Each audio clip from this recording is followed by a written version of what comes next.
Hello.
Hi, everybody. I see it's 12:04, so I'm sure that everyone will be kind of cruising in as they're able to step away from clinical duties.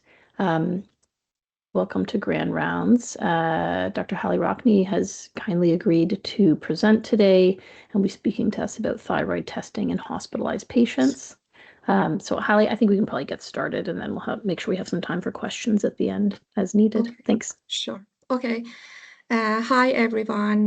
My name is Hale. I'm one of hospitalists at Centenary Hospital.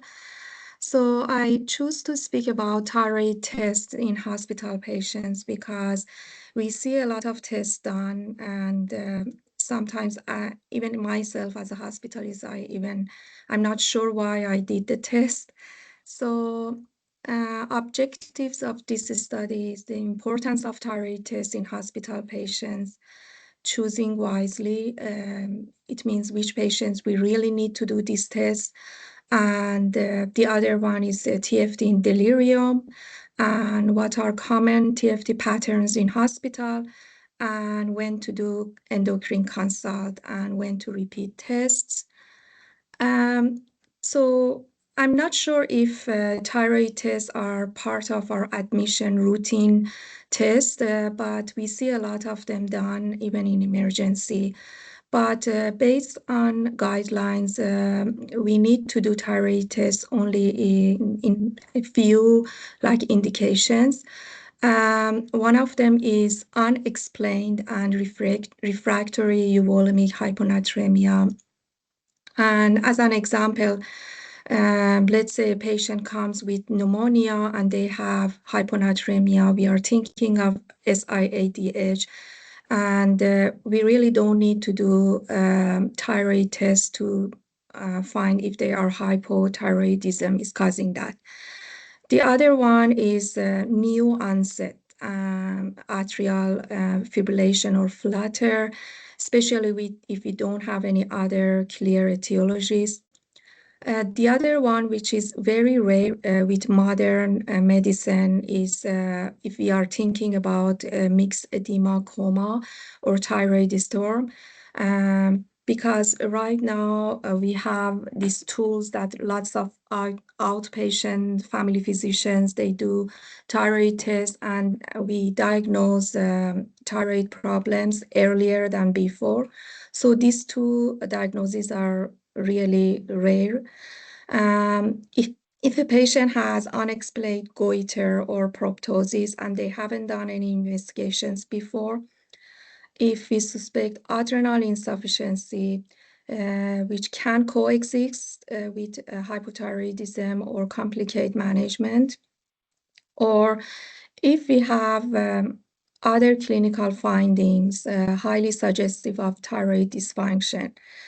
And I just want to take a few more seconds to discuss about this part, because we have a lot of patients who come to hospital because of delirium.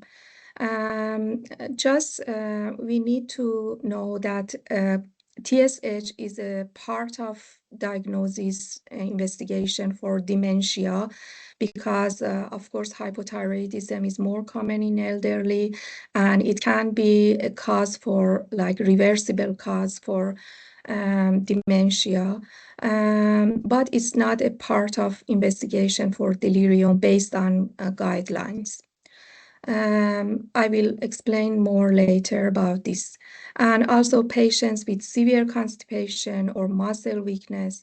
These are all very common findings in our patients in hospital. And we need to do thyroid tests if other causes are ruled out. And the other reason to do thyroid tests are if patients who are medications like amiodarone or lithium, which put them at higher risk for thyroid dysfunction. And if a patient has a known abnormal thyroid test as outpatient. So we shouldn't do a routine lab on admission and to do TSH in all patients who come to emergency. And we shouldn't do thyroid test in a patient who is acutely sick and they don't have any specific features of thyroid dysfunction. And the reason for all is that I understand that thyroid function is a very cheap test. I think the full pattern to full profile is maybe like less than $20. But if we do a lot of tests, it can cause still a lot of expenses on hospital. And the other reason we discourage doing a lot of thyroid tests is the effect of acute illness or thyroid test explanation, which may cause us to need to repeat test again. So it's better not to do the test if we are not sure if there is any specific feature. The other, as I mentioned before, the other cause that we do thyroid test a lot is delirium. So medical literature consistently emphasize that thyroid dysfunction is a rare cause for delirium. So, and guidelines recommend thyroid function test for dementia, but not for delirium. And our main challenge in hospital is both diagnosis delirium and the cause for delirium. But from my experience, and you can share your experience, most of the time because the cause is not thyroid function. And I will be really happy if someone share their experience that how many of their patients who are admitted with delirium and they did thyroid test, they really had some thyroid dysfunction. So it's not a common cause. And I want to mention again why we over order this test is part of admission blood work. I'm not sure if it's in our hospital, but for some hospitals it's the routine admission blood work. Sometimes our patients have vague symptoms like constipation, dry skin, or cognitive issue. And sometimes we have to repeat the test, like we have done the test before, but it was another MRP and we did another one. Thankfully, Epic give us feedback that this test has been done last 3 months, so it caused us to prevent to repeat the test sooner. And sometimes we over order because of misinterpretation of abnormal results. So what is non-thyroid illness, or previously we said CQ thyroid syndrome? It's actually effect of acute illness on thyroid function test. Any acute illness, including sepsis, ACS, burn, even trauma, can affect pituitary thyroid axis in different levels. And this can cause a lot of confusion regarding explanation for thyroid function test in hospital. So the pathophysiology, I just summarized it. It's as I mentioned, it's at different levels of thyroid axis. In peripheral, decrease transferring T4 to T3 in peripheral because of cytokines, and instead of T3, we have reverse T3. So we have low T3, we have high reverse T3. And also because of cytokines effect on pituitary, we have decreased TSH. And in very severe condition, usually in ICU patients, we have decreased T4 levels. We don't check reverse T3 here, so it's not useful, but it's just a non-physiologic product of T4, and it's not doing anything in peripheral blood. So what is the importance of this test, non-thyroid illness or CQ thyroid syndrome?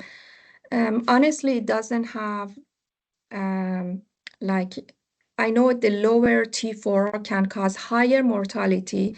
Is like an not causing higher mortality, is an indicator of higher mortality. But we have a lot of other criteria for severe disease in ICU. So doing a thyroid test, it's just not going to help more with in regards to finding more severe disease or higher mortality. So in in regards to patterns of like thyroid function tests, I need to emphasize that even if you want to do a thyroid test during hospital admission, please do whole profile, not just TSH. It should be both TSH and free T4, because if you do only TSH, it comes back abnormal. You need to repeat again and to check with free T4 again. So in inpatient, we need to do a whole profile together. And the most common pattern in ICU and very acutely ill patients, even in wards, it's that TSH is lower than normal, T3 is lower than normal, and if patient is severely sick, as I mentioned, T4 is also low. But at like recovery phase, TSH starts to increase and rebound. Usually it's like less than 10, and we don't need to treat or to do any endocrine consult if TSH is less than 20. So our important number for TSH in hospital patients is TSH higher than 20. Then we need to think and consider primary hypothyroidism. And on the other hand, if TSH is lower than 0.1, then we need to consider hyperthyroidism and endocrine consult. So these are the numbers that like should consider seriously. Other than that, we really don't need to like consider any treatment for TSH lower than 20 or higher than 0.1. The other thing is that it's good to repeat all tests, no matter what the result is. If there is any abnormal test, to repeat it in 4 to 6 weeks after recovery, just to make sure we are at the safe side. Okay, so that was like the most important thing about thyroid function test in hospital. The take-home message is just to do these tests if we really need them, which I mentioned before. Mostly for patients we see in hospital is hypothyroid, hyponatremia, adrenal insufficiency, and on the other hand, atrial fibrillation, new atrial fibrillation or flutter.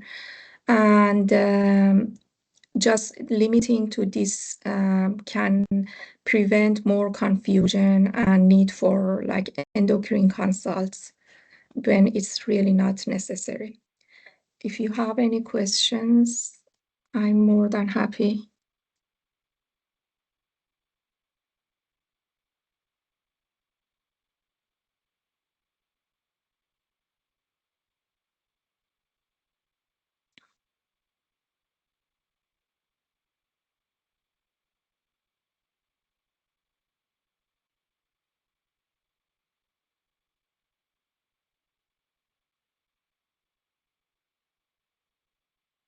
Yes, Alexis, I think you have one question.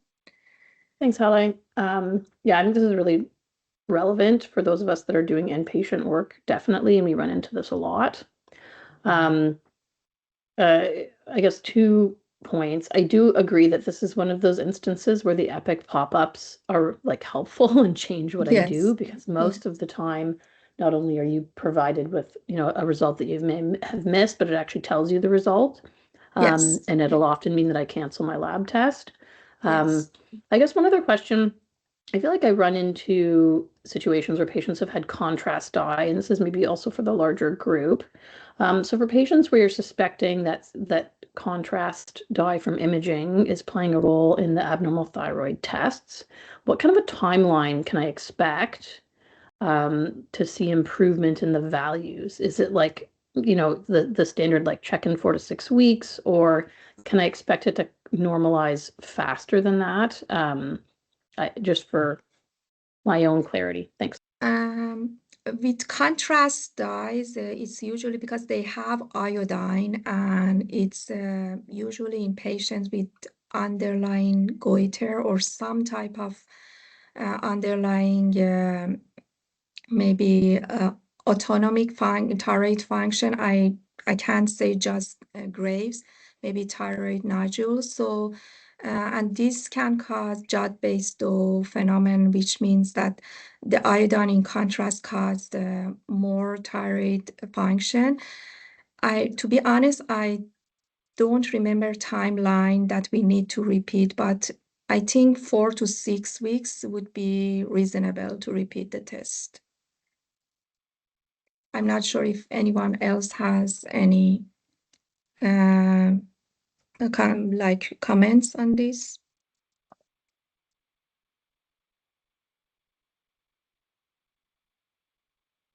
I think I see Taryn has her hand up as well. Yeah, yeah. Sorry, I might have missed the beginning, but what source were you using for these recommendations for the TSH greater than 20? I didn't So hear the yeah, recommended it's guideline. it's guidelines like American guidelines for endocrine guidelines, American endocrine guidelines.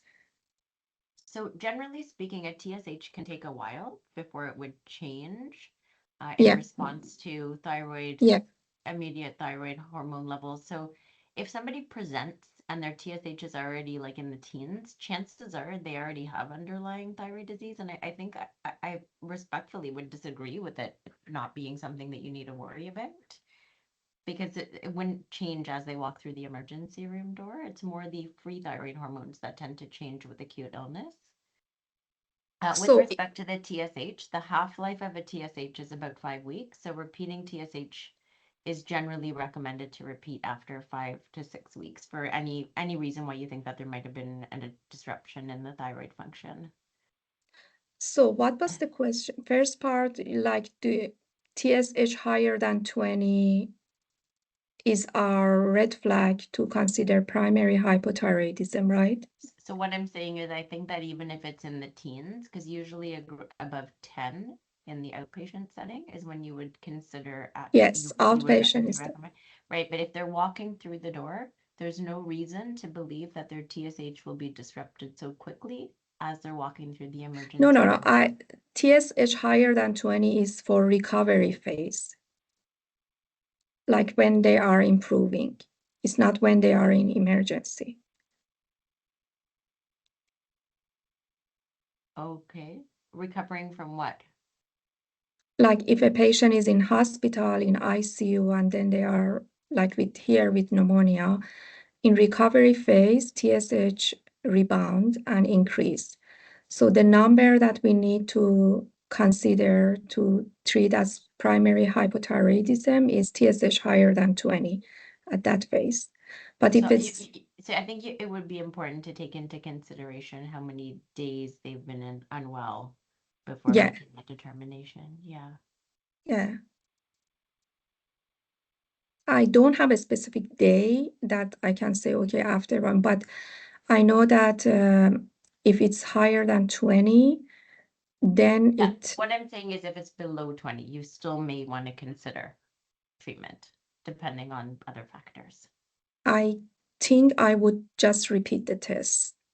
I won't treat because if they don't have any history of any thyroid issue before and it's just in hospital, I would wait and follow up with TSH lower than 20, like in 4 to 6 weeks. And if it's still high, then I will consider treatment.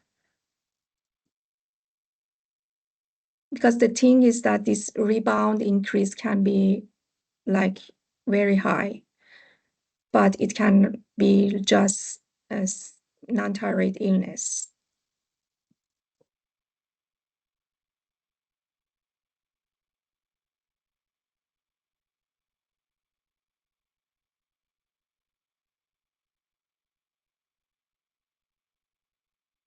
Can't hear Taryn anymore.